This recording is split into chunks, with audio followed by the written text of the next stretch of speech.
Ladies and gentlemen of the YouTube universe, what is going on with you on this Friday afternoon? It is Friday, April 14th, 2023, 6:40 p.m. California time. I'm, of course, your always gracious host, Fallon from GoNootropics.com, coming at you with the peppermint tea chairs. Good to see you. Rolling through to another video. Thank you for checking this video out. Thank you for supporting the content over all these eons, baby. Over all these eons. Many of you have been here since the beginning. So today we're talking about Kratom, of course, right? We're talking about Kratom, baby. This is the chosen content the people want. They want to know why quitting Kratom is so hard, right? Why is it so hard? Why can't it be easy?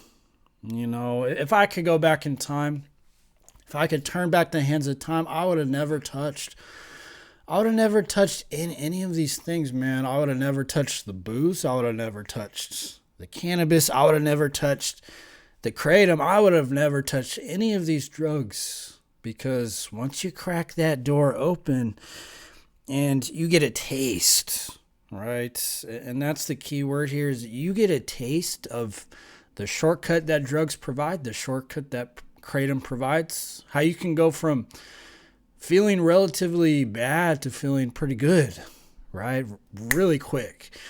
And that's what Kratom does. It can turn a bad day into, an okay day. It polishes the turd. You guys have heard me use that phrase before.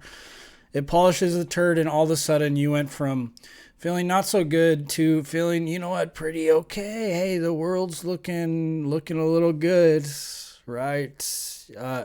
You work Monday through Friday, and you spend the weekend drinking booze and having fun. Well, it's a very fast way to go from having a boring life, being bored, being apathetic, to feeling like, oh man, this feels pretty good. I remember drinking booze and thinking, man, why can't I just feel like this naturally? Or taking drugs and just thinking, why can't I just feel like this naturally? You ever think that? You take something and it's like, why can't you just feel like that all the time? Like for me, peak performance, if I could choose a mental state, it'd be like 2 shots of whiskey. If I could feel like 2 shots of whiskey all the time, that would be optimal. I feel I'd get a lot done. Anything past 2 shots is like, now you're getting too buzzed, but up to two shots of alcohol, that's like prime time, baby. That's prime time. But we figure out there ain't no shortcut. And you're born with the brain that you have, and messing around with these drugs causes you all kinds of problems. So with Kratom, with all these other things, you crack open that door, and once you peek inside, right? Once you peek inside that door and you see what's inside, you see what's available, you see the potential of how these things change your mind very quickly. It becomes, you can't unsee it, right? It's like you walk in on your parents having sex. You don't unsee that. It's burned into your brain. You open the door to drugs. You open the door to these mind-altering things, and you experience them for yourself. You don't just forget that. And you're going to know forever. And this is the messed up thing, and why I say I wish I'd never indulged in any of these things, is once you open that door and you get a taste, you get that sweet, succulent taste of what these have to offer, you just can't unsee it. It's always in the back of your head that you can go from feeling the way you are, which could be, objectively pretty shitty, to feeling pretty good. And all you got to do is run down to the liquor store, run down to the bar, hop into your local smoke shop.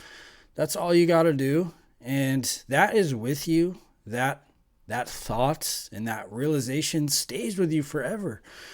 And it's always in the back of your head. It's like, to this day, I still from time to time think, man, how good it would feel to have a drink right now. How good would it feel just to slink into some hole in the wall bar and just have a few, right? Just have a few. That thought is still in the back of my head. And that's going to stay with me forever. It's going to be with me forever. It's always going to be an option on the table. Alcohol is everywhere. I can't expect society just to outlaw alcohol and, so I don't see it, right? Let's just ban everything so I don't see it. It's always going to be there. It's always going to be in the back of my head. And this is why it's so hard to come off these things long term. Anybody could come off of these things short term. For me, coming off of Kratom, alcohol, like short term is easy, baby. It's that long term game. It's that long term racking up years, racking up the weeks, which turn into months, racking up the months, which turn into years, racking up the years, which turn into decades, and so on and so forth. That's the game that I'm playing. And the long game is the hard game in the end. In the long run, it's staying off, right? Anybody could come off, baby. Anybody could come off Kratom 30 days. Easy. Easy. But staying off of it once you have tasted. There's a song that says the taste of honey is worse than none at all. And how true is that? How true is it that the taste of honey is worse than none at all? It's like, because once you get that taste of something better, I remember before I got my bike that I have now, I have like a nice specialized road bike. I was riding, just a little crappy road bike. It was, nobody who knows about bikes would ride this bike. And I was riding this and I'm thinking, this bike's pretty good. This bike is pretty good. I'm happy with this bike. And, this and that, it was getting me to the places I needed to go. And then, I'm reading all these things of people saying, if you ride consistently, you should really upgrade. It's so much better. And then I upgraded to the bike I have now. And now I can't even imagine going back to that old bike. If I had to go back to that old bike, I'd be so miserable. I'd be so miserable riding that old bike now because I've tasted something better. I've tasted the fruits of something better. And that's what drugs kind of do to you. Once you indulge, once you just crack that door and you get a taste, well, now that's burned into your brain forever. And it's very difficult to go back and stay back when you know that kind of something better is out there.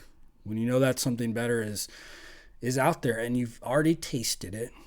It's like you found an oasis. You got used to living in the desert and you grew comfortable in the desert. You learned how to survive in the desert.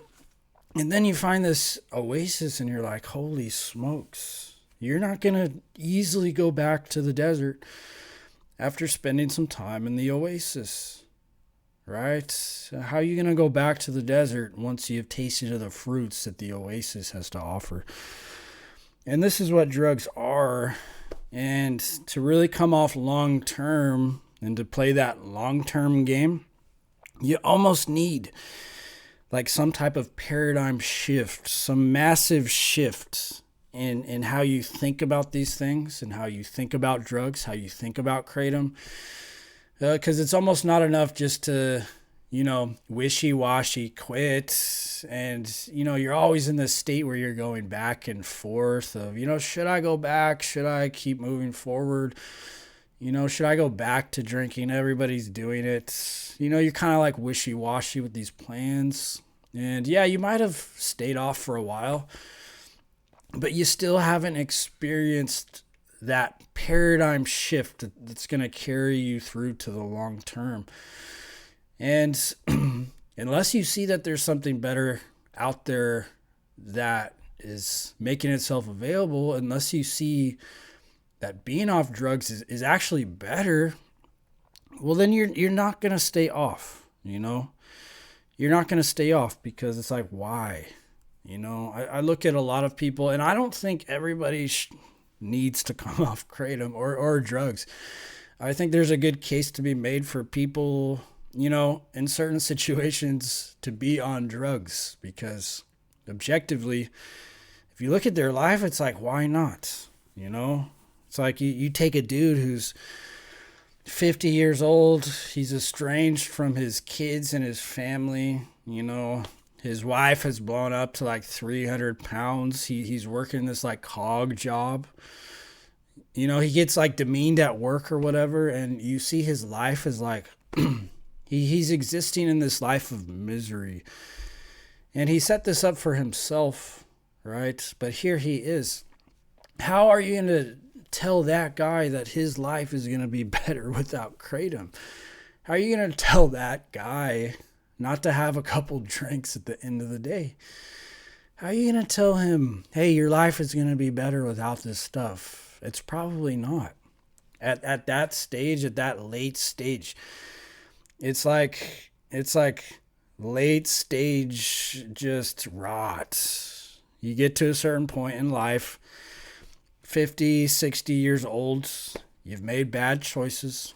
A lot of people at that age, they've made bad choices, and now they're taking the brunt of all those bad decisions, and their life is set up in like such a way that every day is miserable. Every day is miserable. And if all these people have is their cope, well, I don't see a problem with letting those people have that cope. Their life's probably a lot better with those things in their life. And you take the homeless, for example, too. It's like, how are you going to tell them to get off drugs? That's the only thing they have to look forward to. That's the only thing that makes living on the streets bearable. How are you going to tell that person to get off drugs? It's like their life is probably better with the drugs.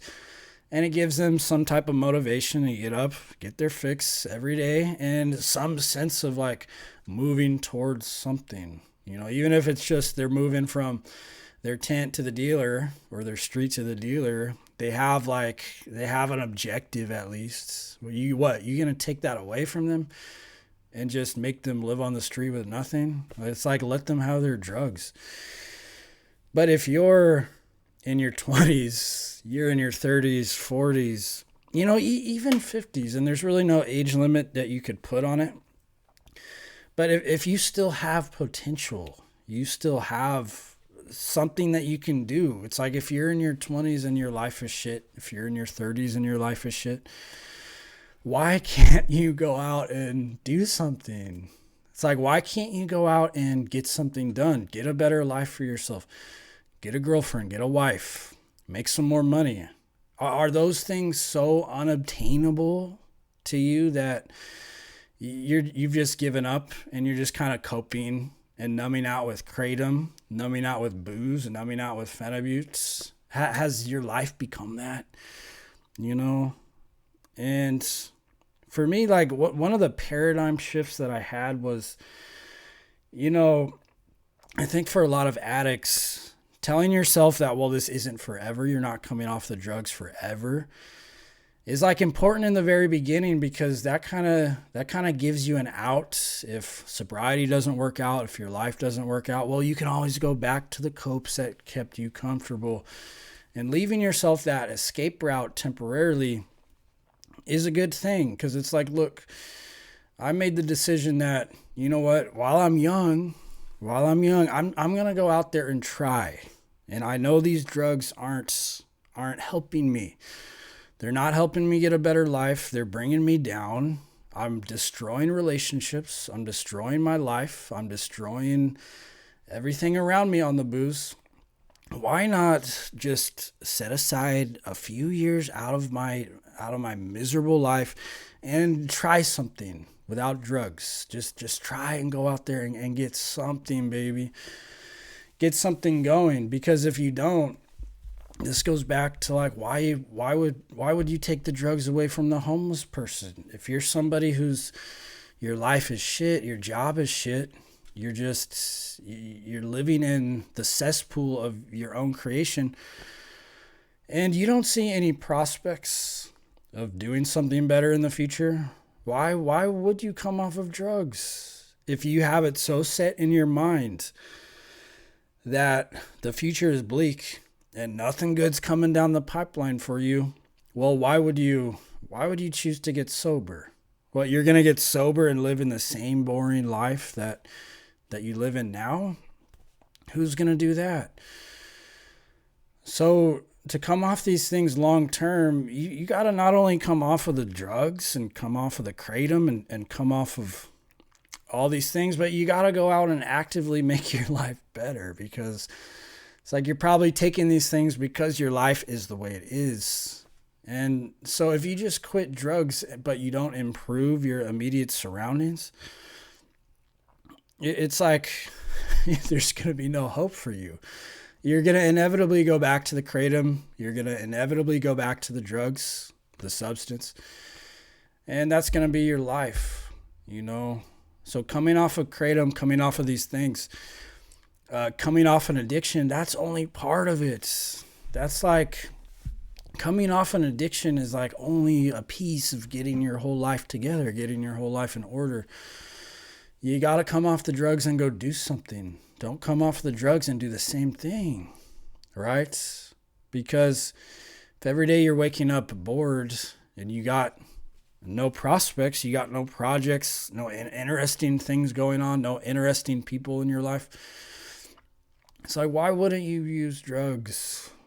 I was in that state for a long time. It's like, if you just looked at my life and what I did every day, there was no point in me coming off of drugs, you know? I came off of alcohol because alcohol was going to put me in the street. And I certainly didn't want to be there. Kratom was, and in many ways, kratom is almost harder to come off because it's not destroying your life. But it's taken from you in these small ways, but it never really gives you any big reason to come off. It's very manipulative, the kratom. The Kracking manipulates you into thinking it's this benign thing. And next thing you know, you're extremely lethargic. You're more depressed. Your mood's all over the place. And it's not going to put you in the street or cause you to lose your job, but it is going to take from you in these ways, you know? And that's the real danger, is kratom will just lull you into a state where you're just floating down the river, and you got a waterfall, baby, coming up, but you're just zonked. You're zonked out. Things like cannabis, things like kratom, they zonk you out. You're not alert, you know. If you're, especially in this world today, you need to be on alert. You know, you can't be all zonked out. You know, going to Walmart in your sweatpants and Crocs. You know, you're all zonked out, going through life, crying about why things are still the same decades later. And that's scary to me, man. 10 years later, having the same thoughts. 10 years later, being in the same place. 10 years later, being in the same situation. And just, you feel the casket closing. You just really feel it closing. So, I mean, long term, to come off kratom and to make it work, or to come off anything, you have to make your life an exciting place to be. You got to learn how to manufacture excitement, manufacture some type of drive. Get up every day, do something that you love to do. Otherwise, just stay on the drugs. If you have no plans to do that, just stay on the drugs. But you at least need to go 30 days, a couple months, a few months to get your mind straight. You know, because when you're on kratom, when you're on these things, you're not thinking clearly. You think that's the path. But your mind has been hijacked by the substance. You're not thinking straight. You know, I used to think I was thinking straight on Phenibut until I got off of it. I used to think it really wasn't affecting my brain that much. I used to think kratom wasn't affecting my brain that much. I'm like, oh, this is just this kind of like herbal thing. You know, it's not really that bad. But once you step away from it, you realize how much these things skew your perspective and how you look at your life and how you look at the world around you. It really does. Even though Kratom's not going to put you on the street, it's going to lull you into that haze. And if you stay in that haze for a long enough time, you're going to wake up 10 years down the road, floating down the river, and then next thing you know, you're in a free fall. And it's over. Casket closed. Game over, baby. Game over. So that is some food for thought for you guys today. Fallon, go nootropics.com. As always, thank you for watching. Thank you for subscribing. And I will see you very soon. Peace.